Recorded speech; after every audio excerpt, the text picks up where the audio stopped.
ஒரு அரசியல் கட்சியினுடைய கூட்டங்களை வச்சோ அல்லது ஒரு தலைவருக்கு கூடுற கூட்டங்களை வச்சோ தேர்தல் வெற்றி தோல்வியை நிர்ணயிக்க முடியாது. தமிழ்நாட்டிலையும் சரி, இந்திய அளவில் அமிதாப் பச்சன் ஆரம்பிச்சு அரசியலுக்கு வர்ற காலத்துலேருந்து ஆரம்பிச்சு, அதே மாதிரி ஆந்திராவில் சிரஞ்சீவிலேருந்து ஆரம்பிச்சு, தமிழ்நாட்டிலையும் பல பேர் ஒவ்வொருத்தராக வெற்றி பெற்றவர்கள் பேரை வரிசையாக சொல்லலாம்.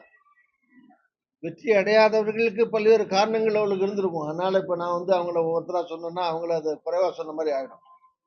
அதனால மக்களுக்கு தெரியும், எல்லாருக்கும் தெரியும் யாரெல்லாம் கட்சி ஆரம்பிச்சாங்க தனித்தனி அப்படின்னு சொல்லி. பெரிய பெரிய புகழ்மிக்க நடிகர்கள் தமிழ்நாட்டில் மட்டும் இல்லை, இந்திய லெவலில் நிறைய பேர் ஆரம்பிச்சாங்க. எல்லாரும் ஆரம்பிக்கிற போது நூற்றுக்கணக்கான பத்திரிகையாளர்கள், ஆயிரக்கணக்கான லட்சக்கணக்கான மக்கள் கூட்டின கூட்டம்லாம் இருந்திருக்கு. எல்லாரும் தேர்தலில் வெற்றி பெற்று முதலமைச்சர் ஆகலையே. அதனால கூட்டம் நடிகர்களுக்கு அல்லது பிரபல்யமா இருக்கிறவங்களுக்கு, ஒரு கிரிக்கெட் பிளேயர் போனா கட்சியில சேர்ந்து போனார்னா நிறைய கூட்டம் வருது.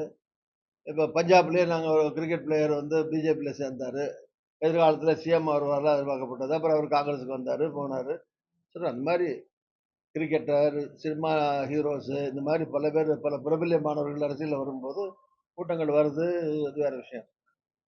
தேர்தல் வெற்றிங்கிறது கடைசியில மக்கள் தான் எஜமானர்கள். ஸோ அந்த கட்சியோ அந்த தலைவரோ எப்படி மக்கள் ஏத்துக்கிறாங்கிறது, எவ்வளவு சதவீத வாக்கு, எத்தனை எம்எல்ஏக்கள் எம்பிக்கள் வந்தாங்கிறத பொறுத்தான் இருக்கே தவிர, அதுக்கிடையில மற்றபடி சொல்றதெல்லாம் ஜோசியம் கேசியம் தானே தவிர, அந்த மாதிரி ஜோசியமோ கேசியமோ சொல்றதுக்கு நான் தயார் இல்லை.